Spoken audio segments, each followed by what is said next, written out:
So guys, we have a special guest with us today. We have Dr. Marta LaColla, and she is going to talk to us today about microchips and their use in horses. Be sure if you have any questions that you get those in the comments.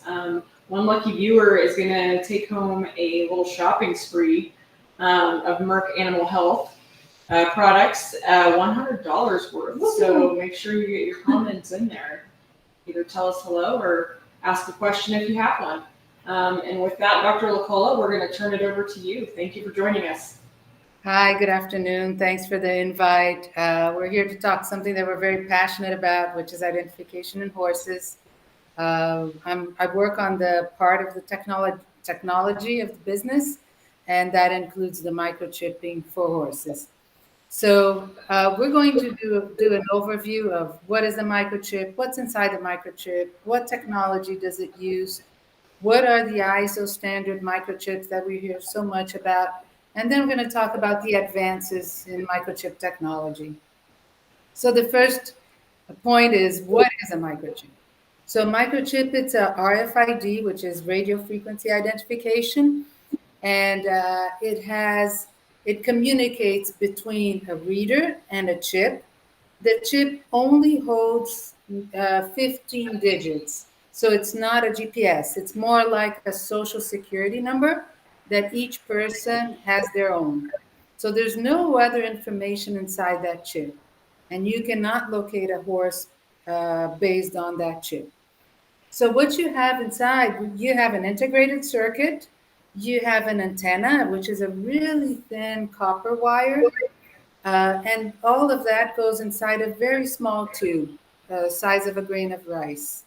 And then there's several frequencies that are used because we listen about RFID in livestock, in factories and warehouses.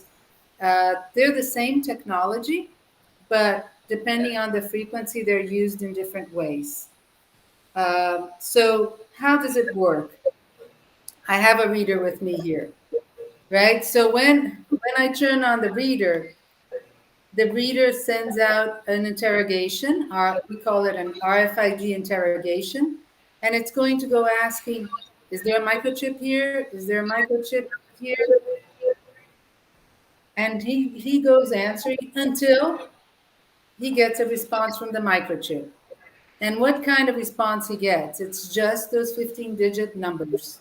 Now, there's different frequencies in the market. Nowadays, the majority of the microchips and the readers are ISO standards, which makes them the same frequency. So there's less risk of having a microchip and a reader not respond if they're there. So with that, we're going to talk a little bit about the ISO standards. So we hear a lot from the breed associations, it has to be an ISO microchip.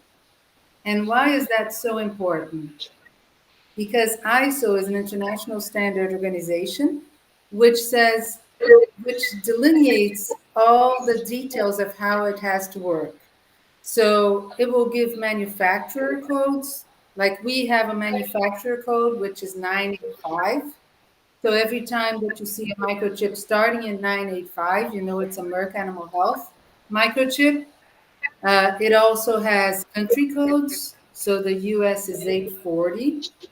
And it makes sure that the microchips and the readers will work with each other.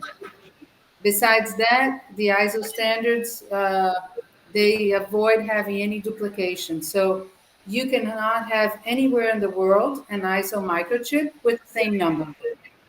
So basically, ISO is important to define how those manufacturer codes work, avoid duplicity of microchips, and making sure that if it's a Merck reader, it will work with an microchip from another manufacturer and vice versa. That's why it's so important, and that's why the breed associations definitely ask about that. That it says that it is with a ISO standard. So how do you know if a microchip? I get a lot that question. My horse's microchip. How do I know if it is an ISO microchip? The way you know is when you scan. If it's a 15-digit chip, it is an ISO microchip. Now, if it has letters in the middle of the numbers, or if it has 9 numbers or 10 numbers, it's not an ISO microchip. So you know if your association requires that and you need it to be ISO, that's a really easy way to confirm. From there, we're going to touch briefly on how do we implant, where do we implant. So the microchip is implanted in the nuchal ligament, right in the middle of the pole and the withers. So you go right in the middle, and you go 1.5 to 2 inches below the main line, right in the nuchal ligament. So what is the first thing? The most important is to scan that horse and make sure that it's not just a chip. You don't want it with two microchips, right? You want to avoid having that. Again, it's like social security number. So if some people have two social security numbers, might make it confusing to identify that person, right? The same thing with horses. If you have two chips, they might be registered in different associations or databases and could create a confusion. So the first step is to do a very detailed scan, move slowly.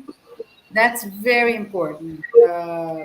Understand where the reader works. For example, this reader, the reading zone is here.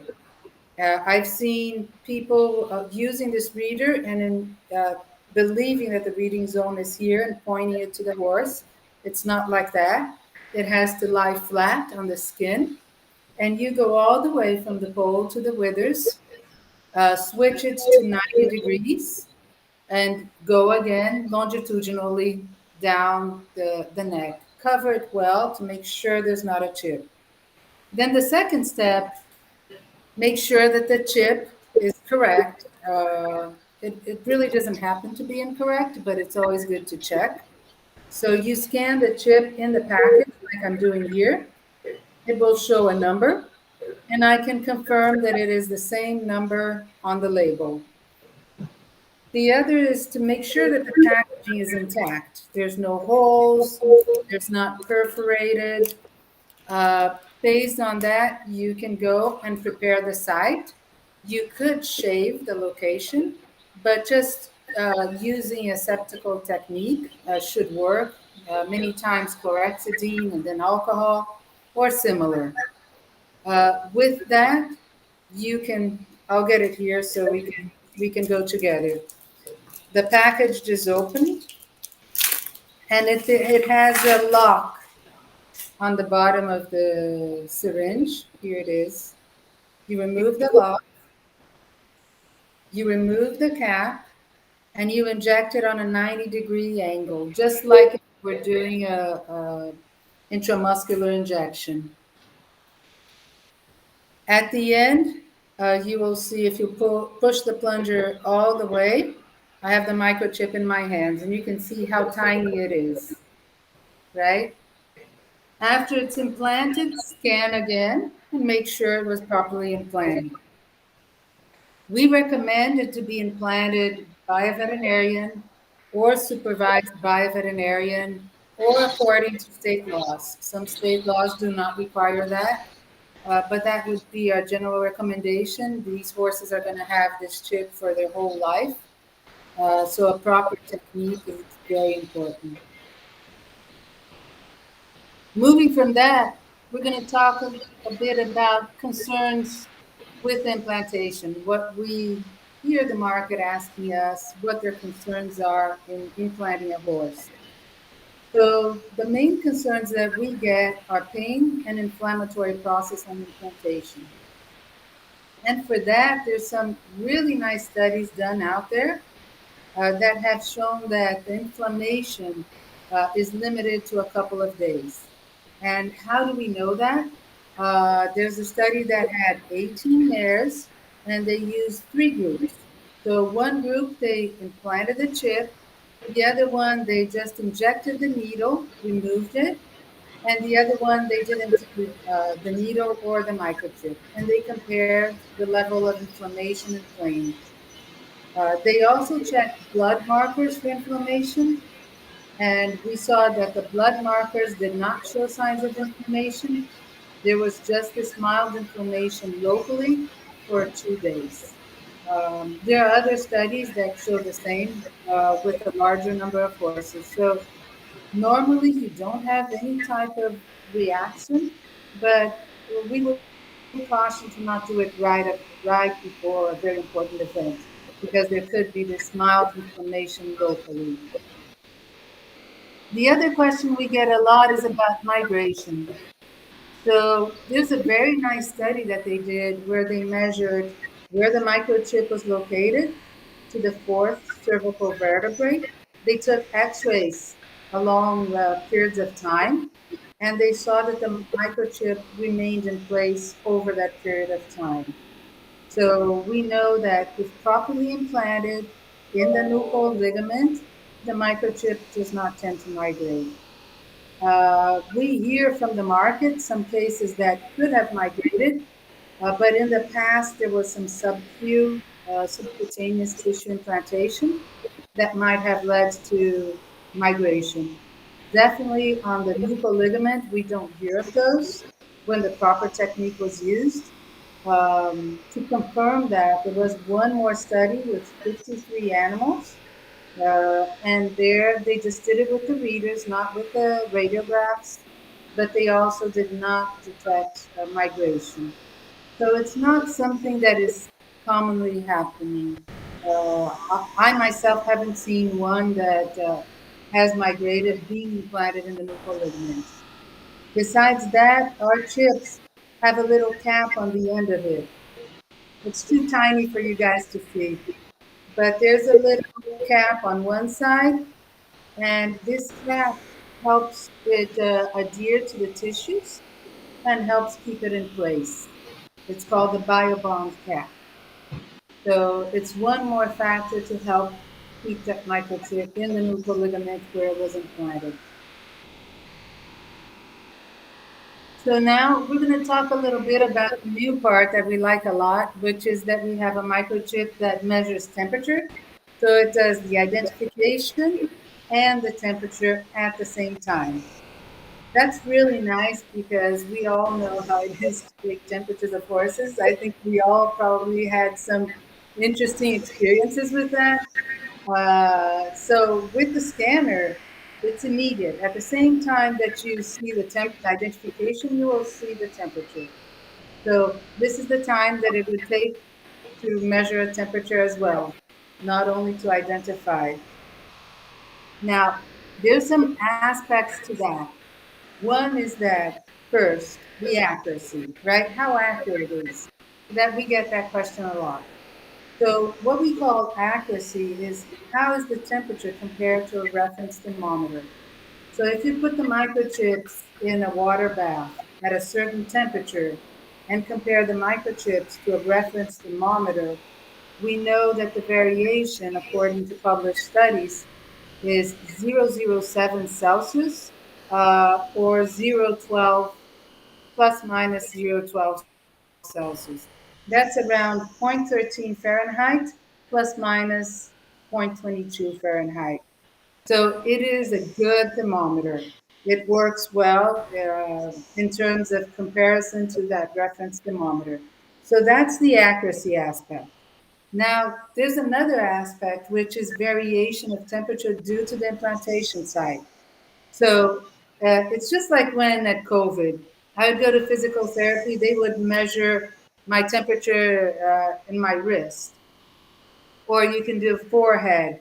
We know it's not the same temperature as oral temperature, but nonetheless was a good screening tool for the office. So it's the same with the microchips. It's not going to be the exact same temperature because it's not in the exact location in the body.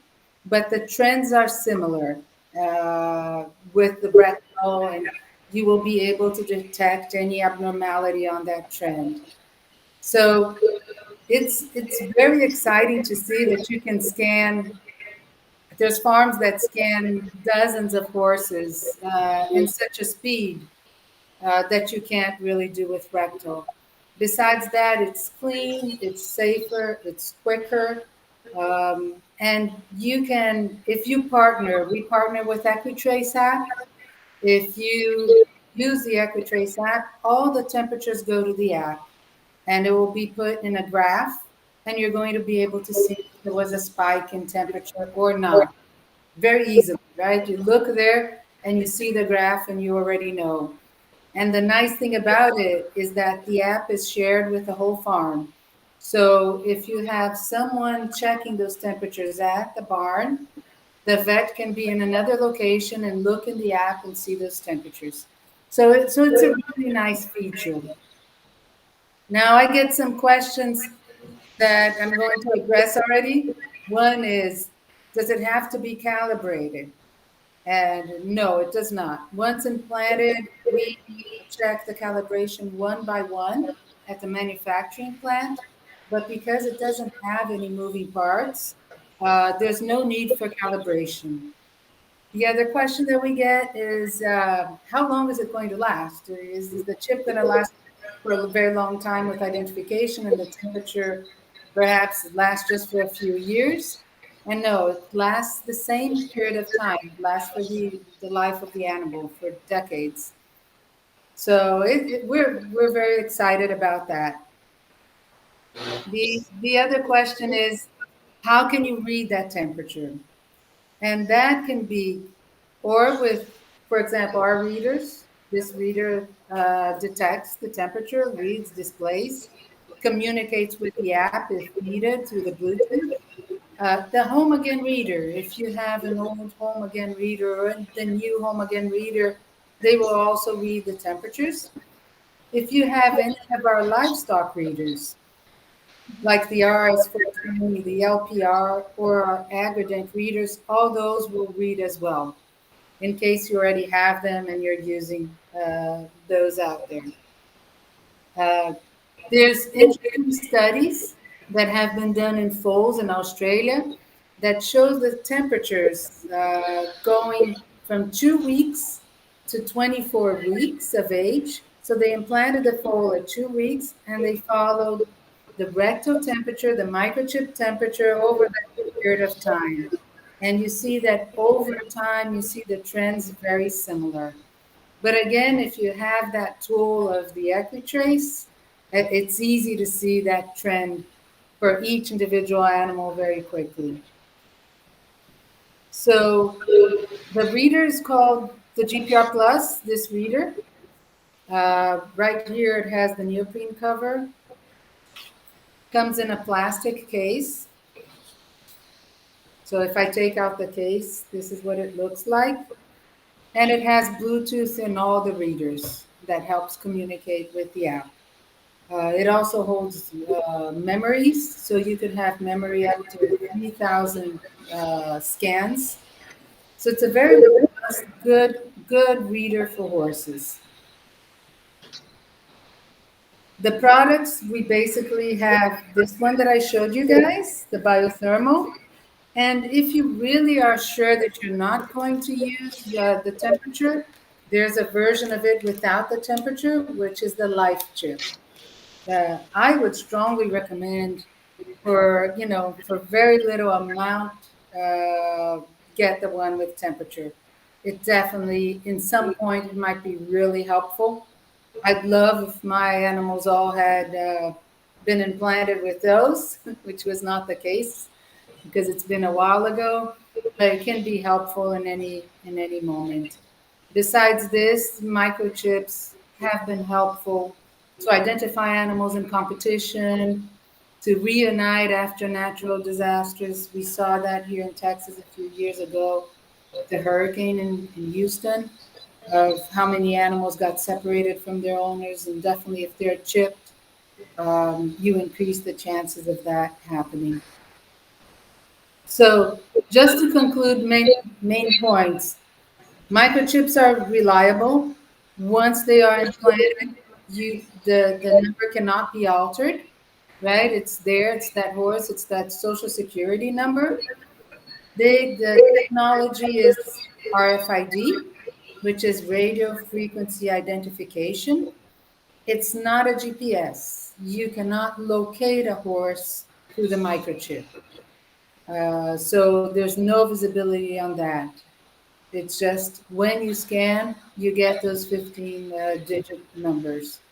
Again, in the nuchal ligament with the proper technique, it tends not to migrate. And our products in particular have the BioBond cap that helps adhering to the tissues and help keeping it in place as well. The inflammation can occur, small inflammation for a couple of days, but it's limited and it's for a short period of time. So again, if you have a big event, we don't recommend doing it that day, right? And the biothermal microchips are wonderful to have that temperature sensing capability. We just have to understand how to use them because they are to identify trends and identify atypical temperatures from those trends. Uh, and you'll see different numbers from rectal, right? That is to be expected because of the implantation site. That's it on my end. All right, well, we have a few questions, so let's get started with them. So, one person asked, any history of copper toxicity in horses with these implanted? No, because they're inside the enclosure, which is a glass tube. And at manufacturing, this glass tube is sealed through laser. So there's a small amount of copper that goes inside that glass, so it doesn't contact the body. We had a question from Estelle. She said that she has alpacas and some are microchipped and some are not. Can you use these microchips on alpacas? You can. We don't recommend when it's an animal that's used for food because it could contaminate the meat. So we know that alpacas do microchip. It's just with that, what is going to be done with that animal. It's important to understand that factor. Lori asked, I think you touched on this a little bit. She said, do the newer microchips possibly migrate from the original implant spot like some of the older ones do? Yeah, I believe that these older ones that they're referring is especially because when the technique started, some people started injecting it subcutaneously like it is in dogs until they defined the nuchal ligament. But that was a very long time ago. This shouldn't be happening. In the last years, I believe everybody's following the standard of implanting the nuchal ligament. Okay. And you did talk about using other readers to be able to read these microchips. Heather asked, is it the same reader that is used on dogs? Yes, the technology is the same, and if it's a universal reader, it will read those microchips. Now, the temperature will not be read if it's not one of our readers. So if it's a home again reader for dogs, it will read the temperature as well. Now, the identification portion, any reader should detect. Leanne asked, who has access to the scanners? Vets, farms, breeders, etc. How widely distributed are they for public use?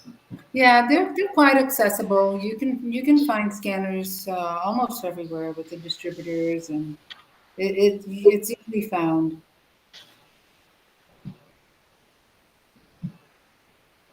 And you have all level of pricing depending on how rugged they are and what's the performance.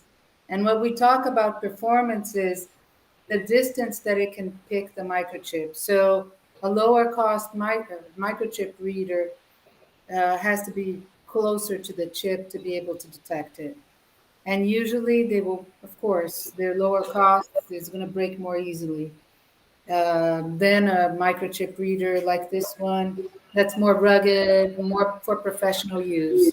If you're going to scan just once in a while, a lower cost reader should do it. Are the microchips for horses the same size as the ones used for dogs? Yes, they're around the same size. Dogs have mini versions that we usually don't recommend for horses, but the dog's standard sizes are the same size as the ones for horses. Leanne would like to know what information is provided on the microchips. Yeah, so just 15-digit numbers, nothing else.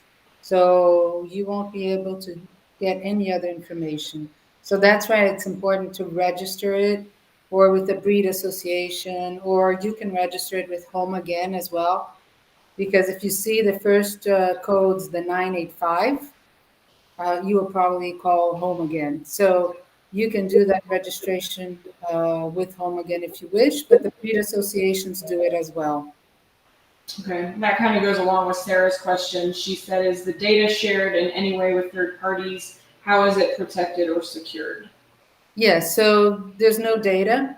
The data is only those 15-digit numbers. If anybody scans a microchip, they will just see those numbers and they would have to look for a database, and the database usually protect who owns that data. All right. And Ellen was questioning, so local equine vet does the implant, correct? Correct. Well, that's what we would recommend. Okay, Melissa had asked, is there a higher incident of cancers at or around the chip? No, that's a very, very rare occurrence, especially in horses. They don't have the same tendency as other species. Okay, so Heather asked, so we would also have to purchase a scanner to check their temperature. How much are the scanners? Do you want to go over? This is the one I believe that she has there with the cover. The GPR microchip reader for horses, and Valley Vet has that for $540 is the price of the scanner. And then we also have the neoprene cover available here, if that's something you'd like.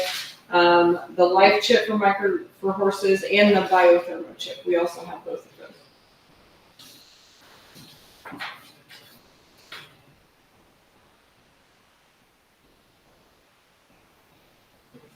Purchase a reader, so we just set that.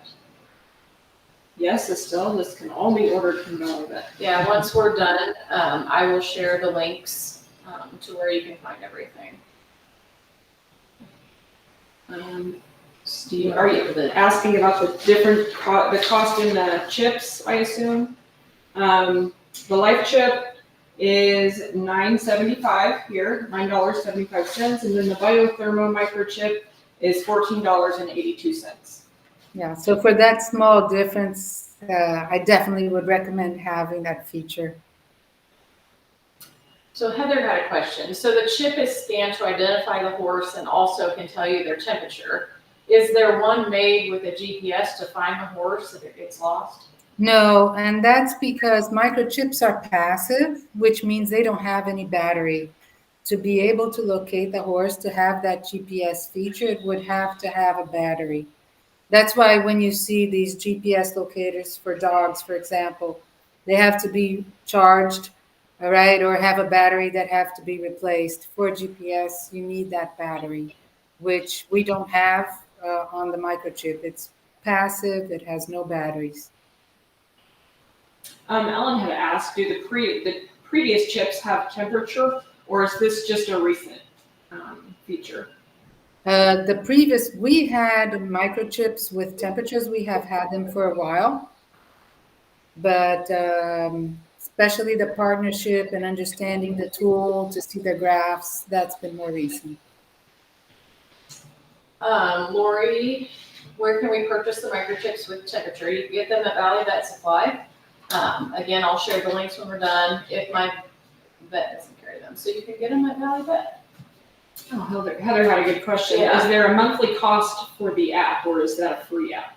Yeah, no, it's not free. It has a trial period. It's not ours, the app, but you can look it up at equitrace.app. Sue had a question. If you sell the horse, how do you transfer information about the new owner? That will be with the database that you're registered with. So let's say, for example, if it's Home Again, you'll call Home Again and ask to transfer that information. If it's the breed association, the same. And Jill? just to confirm here, no information is shared with the owner, right? With the new person. For example, I know some concerns on, I scan the horse, I see the numbers, so now it's going to have all the history of my horse, right? And no, it doesn't have that history there. Again, it's just the number. Jill had asked, what is the protocol after chipping is complete? I'm not sure what that protocol is, if they can detail a little bit more. What do they mean by that protocol? I would say after you chip, you'll contact your association or a database to register that microchip. And when you scan it, you'll see that number, and you can reach out to the database and ask, what is this number? And they'll give you the information or contact the owner if it's not yourself. Okay. Jill, if you had anything to add to that, go ahead and add. Yeah. We didn't get the question answered there. Yeah, I might not have answered what she's looking for. Kay asked how long they last. So do they last the lifetime of the horse? Yes, they do. They do. And we will replace them if they don't, but it really doesn't happen. Leanne had asked, can medical information about the animal be added to the data? This would be helpful in case of separation. No, our microchips have the microchip number. There are some microchips, I'm not sure the availability of them or not. That data could be added, but there's not a standard way of adding that data, and how could it be modified. So there's many elements to it. So we only have the ones that have the microchip numbers. Harmony asked again, if the horse is lost, can it be scanned by a vet and the owner located? Yes, so then there's that process, right? It's the same that happens in shelters with dogs. So you'll scan, you'll find a number. In our case, every number that starts with 985 is a Merck Animal Health number. So we would probably be called and asked about that, and we would contact the owner if they have registered the microchip with us. Steve asked if we could use it, if they could use it in show cattle. I think you went over that. In what? Sorry? Show cattle. It's not recommended for food animals.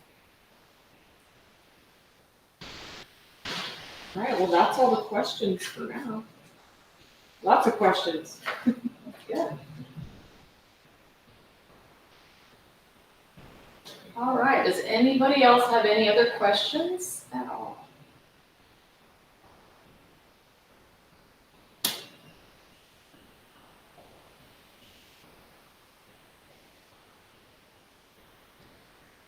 So I saw here about the database. There are different databases that you could register your horses with. There's also a tool where you locates the different databases. When a number is found that starts with 985, they'll probably be reaching out to us, to our database.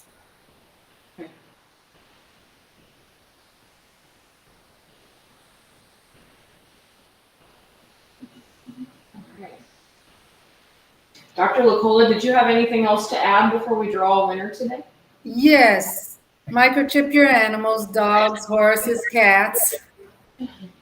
Make sure you register in a database, right? Or home again, or with breed associations. Make sure that that data is up to date. If you change your phone, remember that's an important place to update it.